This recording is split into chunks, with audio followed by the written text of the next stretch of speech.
Hello guys, वापस से आप सभी का स्वागत है हमारे इस यूट्यूब चैनल में। आज हम अध्ययन करने जा रहे हैं बिहार बोर्ड कक्षा 10 विषय गणित के अध्याय 9 त्रिकोणमिति के कुछ अनुप्रयोग का। मैंने इस अध्याय पर पहले से ही काफ़ी वीडियोस डाल चुका है, जिसमें हमने इस अध्याय के सारे महत्वपूर्ण तथ्यों को समझाया था तथा इसके प्रश्नावली 9.1 के प्रश्न संख्या 1 से लेकर 13 तक का हल किया था। आज की इस वाले वीडियो में हम इसके अन्य प्रश्नों का हल करेंगे। यदि वीडियो अच्छा लगे तो वीडियो को लाइक करिएगा और बिहार बोर्ड के प्रत्येक नोटिफिकेशन के लिए हमारे चैनल को सब्सक्राइब कर लीजिए और अपने दोस्तों को ज़्यादा से ज़्यादा शेयर करिए। और किसी भी विषय पे कोई भी डाउट हो तो हमारे कमेंट्स में ज़रूर बताएं, हम उस पर वीडियो बनाएंगे। तो बिना समय गवाए चलते हैं प्रश्न की ओर। तो हमारा आज का पहला एवं इस प्रश्नावली का 14वां प्रश्न है। 1.2 मीटर लंबी एक लड़की भूमि से 88.2 मीटर की ऊंचाई पर एक क्षैतिज रेखा में हवा में उड़ते हुए गुब्बारे को देखती है। देखिए यह चित्र इसमें दिया हुआ है। यह एक लड़की है, इसकी ऊंचाई 1.2 मीटर है।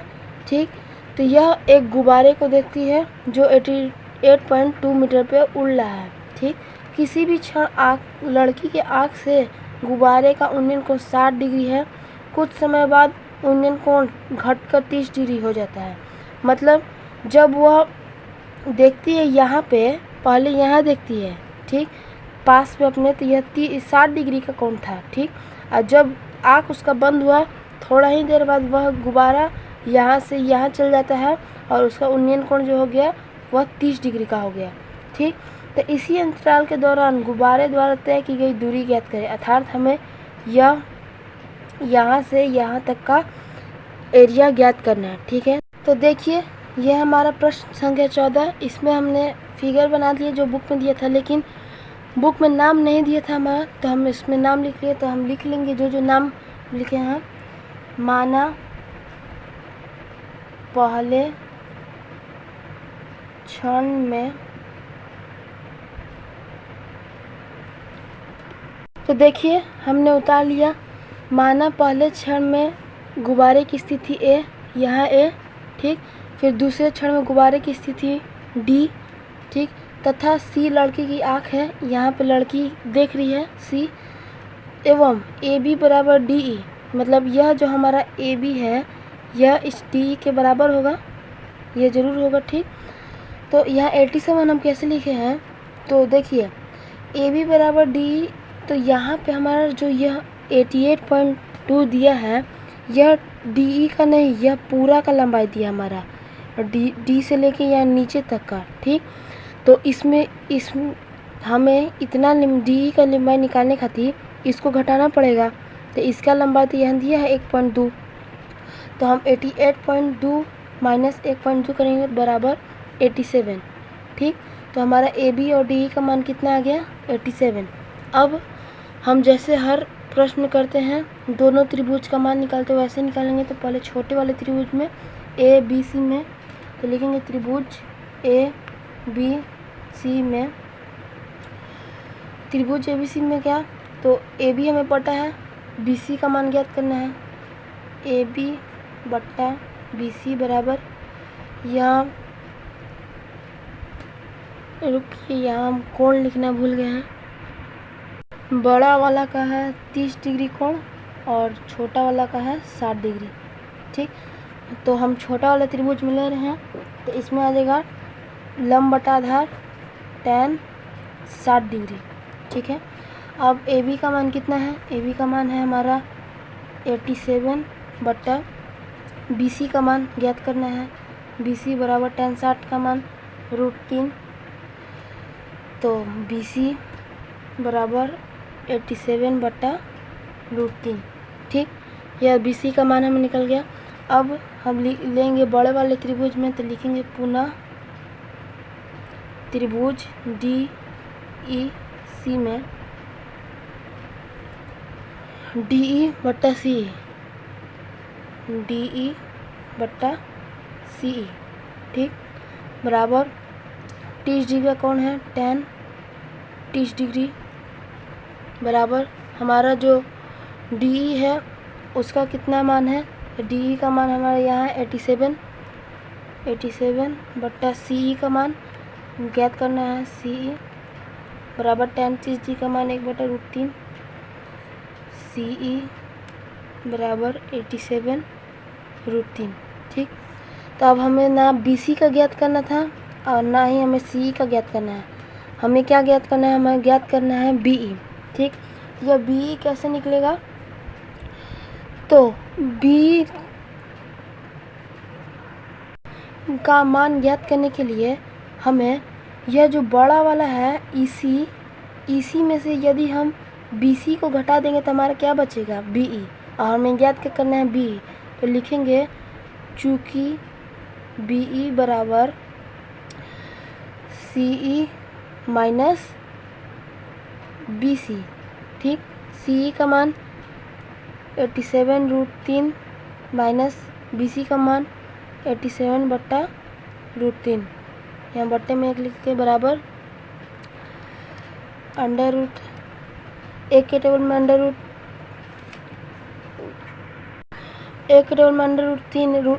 3 के बारे में, तो इससे गुना होगा तो हमारा 3 निकल जाएगा, दो यह भी रूट में है यह रूट में है तो 3 निकल जाएगा, तो 87 गुने 3 हो जाएगा हमारा 261 माइनस √3 से √3 के टेबल में √3 एक बार में 87 बराबर, फिर यहाँ माइनस करेंगे हम तो हमारा आ जाएगा 174/√3। ठीक, तो अब आपको पता होना चाहिए कि जब हर में रूट होता है अपरिमेय होता है तो हमें हर का परिमेयकरण करना होता है, तो 174/√3 गुने √3/√3 बराबर 174√3/3। यह 2 को √3 कर बचे 3 के टेबल 174 58 बार में, तो बराबर 58√3 आंसर। तो इस प्रकार से हमारा 14वां प्रश्न का उत्तर आ गया। आप इसे कॉपी में नोट कर लें। फिर चलते हैं हम अगले प्रश्न की ओर। तो हमारा अगला एवं 15वां प्रश्न है, एक सीधा राजमार्ग एक मीनार के पाद तक जाता है। मीनार के शिखर पर खड़ा एक आदमी एक कार को 30 डिग्री के अवनमन कोण पर देखता है, जो कि मीनार के पाद की ओर एक समान चाल से चलता है। 6 सेकंड बाद कार का अवनमन कोण 60 डिग्री हो गया। इस बिंदु से मीनार के पाद तक पहुंचने में कार द्वारा लिया गया समय ज्ञात करिए। तो चलिए इस प्रश्न के उत्तर को देख लेते हैं। तो देखिए हमारा प्रश्न क्या कह रहा है, एक सीधा राजमार्ग एक मीनार के पाद तक जाता है। तो पहले हम एक मीनार बना लेंगे। ठीक, मीनार का पाद यानी निचला भाग, तो एक सीधा राजमार्ग इसके निचला भाग तक आता है। ठीक, मीनार के शिखर पर खड़ा एक आदमी एक कार को 30 डिग्री के अवनमन कोण पर देखता है। एक आदमी यहाँ पे है खड़ा। ठीक, यह कार को 30 डिग्री के अवनमन कोण पर देखता है। ठीक है, यहाँ पे से अवनमन कोण बना लेंगे 30 डिग्री का। ठीक, फिर जो कि मीनार के की ओर समान चाल से चला जाता है। 6 सेकंड बाद वह अवनमन कोण 60 डिग्री हो गया, मतलब यहाँ से यहाँ गया तो यह हो जाएगा हमारा 60 डिग्री, यह हो जाएगा हमारा 30 डिग्री। ठीक, तो इस बिंदु से मीनार के पाद तक लिया गया, इस बिंदु से मीनार के पाद तक पहुंचने में कार द्वारा लिया गया समय ज्ञात करिए। हमें यह 6 सेकंड दिया है, यह ज्ञात करना है। तो इस प्रश्न में सबसे महत्वपूर्ण बात क्या है, तो सबसे महत्वपूर्ण बात है एक समान चाल और दूसरा 6 सेकंड जो दिया हमारा। ठीक, एक समान चाल से चल रहा है। यह प्रश्न बहुत महत्वपूर्ण है, प्रश्न का कई बार एग्जाम में पूछा गया है। और इस प्रश्नावली में जितने महत्वपूर्ण प्रश्न हैं जो एग्जाम में पूछा गया उस पर हम अलग वीडियो बना देंगे, जिसमें हम बता देंगे कौन कौन प्रश्न अति महत्वपूर्ण है, एग्जाम में ज़्यादा बार पूछे गए हैं। तो चलिए इस प्रश्न के हल को देखते हैं। तो 15 लिख देंगे कुछ। अब इन लोग का हम नाम दे देंगे। ठीक, तो ए इसको दे दिए, इसको दे दिए बी, इसको दे दिए सी, इसको दे दिए डी। ठीक, अब हम क्या करेंगे, तो हम जैसे हर एक प्रश्न करते हैं, जो 2 त्रिभुज दिया तो दोनों त्रिभुज में बारी बारी से लेते हैं, तो इसमें भी उसी तरह से दोनों त्रिभुज में बारी बारी से लेंगे। तो पहले छोटे वाले त्रिभुज ए बी सी में तो लिखेंगे त्रिभुज ए बी सी में क्या है, ए बी सी में तो ए बी बट्टा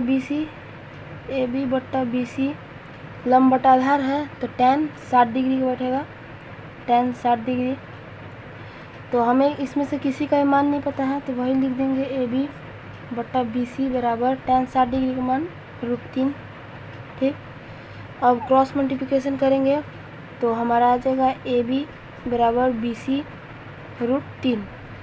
ठीक, यह हमारा एक निकल गया। अब हम लिखेंगे पुनः त्रिभुज ए बी डी में, पुनः त्रिभुज ए बी डी में, तो ए बी डी में भी वह इसी करेंगे ए बी बट्टा यह जो बी डी है, बी डी को भी बी डी ही लिख देते हैं, बराबर लंब बटा आधार है tan 30 डिग्री। ठीक, ए बी का ए बी अभी लिखेंगे बट्टा बी डी की जगह पे हम बी सी प्लस 6 लिख सकते हैं।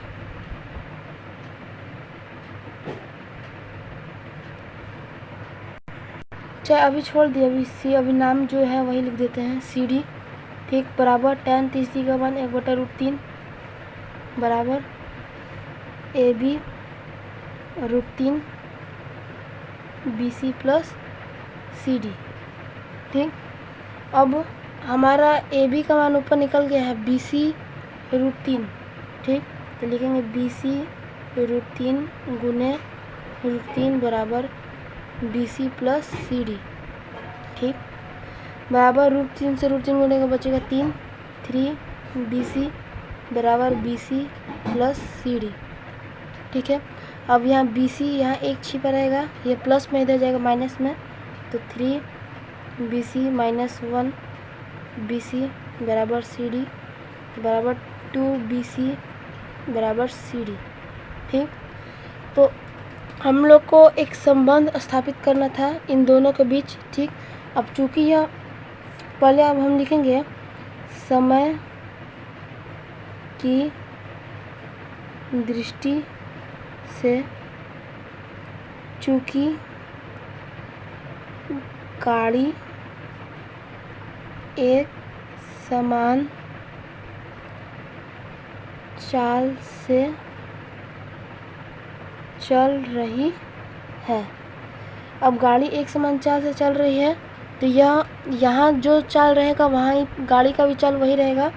तो हमारा को क्या ज्ञात करना है, बी सी।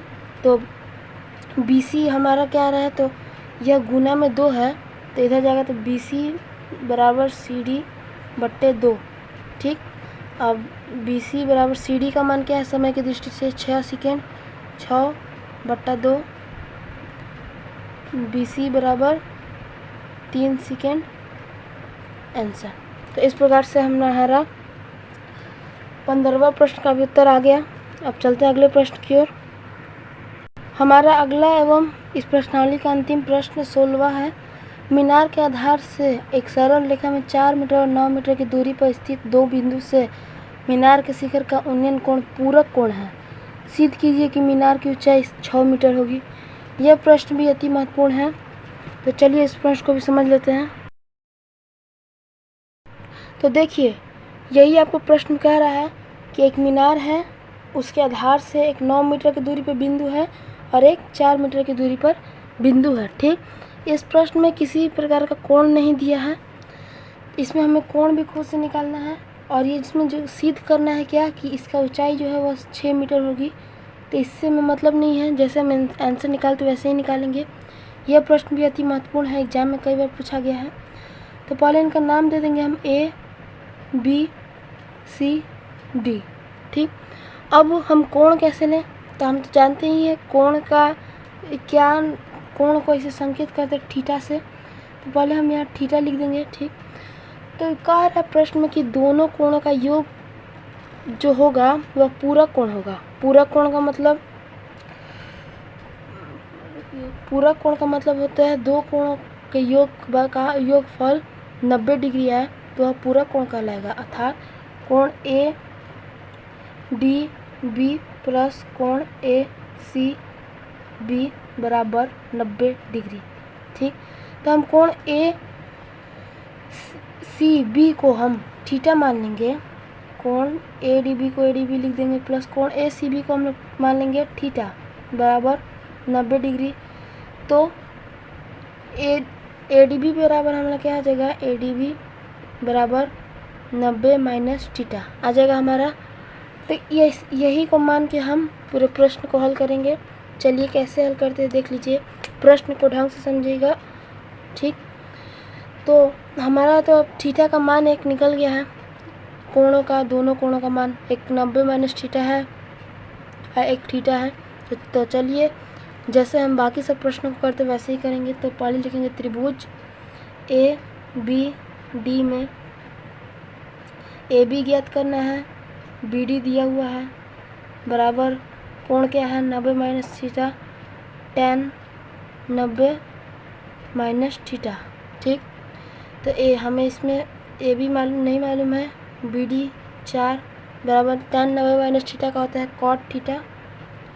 ठीक, अब इसको यहीं पे छोड़ देंगे क्योंकि इससे ज़्यादा अब कुछ निकलेगा नहीं। ठीक, अब हम लिखेंगे आगे पुनः त्रिभुज ए बी सी में, त्रिभुज ए बी सी में क्या, तो ए बी बट्टा बी सी बराबर tan थीटा। ठीक है, फिर यहाँ ए बी का मान ज्ञात करना है और बी सी का मान दिया है 9 मीटर बराबर tan थीटा की जगह पे tan हमने सूत्र लिखवा दिया है 20 सूत्र, उसमें एक सूत्र था tan थीटा बराबर 1 बट्टा cot थीटा। यह सूत्र था हमारा tan थीटा बराबर 1 बट्टा cot थीटा। तो यदि हम इस cot को हम ऊपर लाएंगे तो हमारा यह नीचे आ जाएगा 1, इसको ऊपर ले जाएंगे तो 1 नीचे आ जाएगा। तो उसी प्रकार यह ऊपर चल जाएगा, यह नीचे आ जाएगा। 9 ए बी बराबर cot थीटा।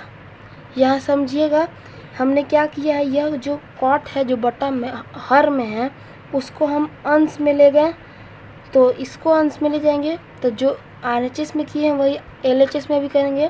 तो इसके भी हर को अंश में ले जाएंगे और अंश को हर में ला देंगे। तो यहाँ हमारा cot थीटा का मान ए बी बटा 4 और यहाँ cot थीटा का मान 9 बटा ए बी। तो यह लिखेंगे, इसको मान लेंगे समीकरण 1, इसको मान लेंगे समीकरण 2, लिखेंगे समीकरण 1 तथा 2 से, समीकरण 1 तथा 2 से क्या, तो हमारा जो RHS बराबर है तो LHS भी बराबर होगा। तो ए बी बट्टा 4 बराबर 9 बट्टा ए बी। तो जैसे हम बाकी सब प्रश्नों में क्रॉस मल्टीप्लिकेशन करते हैं वैसे इसमें भी करेंगे, तिरछा तिरछी गुना। तो ए बी गुने ए बी का होल स्क्वायर बराबर 9 4 जा 36। अब स्क्वायर है उधर रूट में चल जाएगा, ए बी बराबर अंडर रूट 36। तो ए बी बराबर 36 का वर्गमूल होता है 6। हम यही ज्ञात करना था, लिख देंगे हेंस प्रूव। तो इस प्रकार से हमारा 16वां प्रश्न का उत्तर भी आ गया। तो इस प्रकार से हमने अध्याय 9 को पूरी तरह से समाप्त कर दिया। अब आपसे जो भी इस गणित के बुक में आपसे जो भी अध्याय फंसेगा बस हमें कमेंट में बताइएगा, हम उसी अध्याय पर पढ़ाना शुरू कर देंगे। इसमें कुल 15 अध्याय हैं जिसमें हमने अध्याय 9 और अध्याय 8 को पूर्ण रूप से पढ़ा दिया। आप कमेंट में जो भी अध्याय बताइएगा हम वही पढ़ाएंगे। मिलते हैं आप सभी से अगले वीडियो में। आप कमेंट जरूर बताइएगा और अपने दोस्तों को ज़रूर शेयर करिए। हमारे चैनल को सब्सक्राइब कर लीजिए। तब तक के लिए धन्यवाद।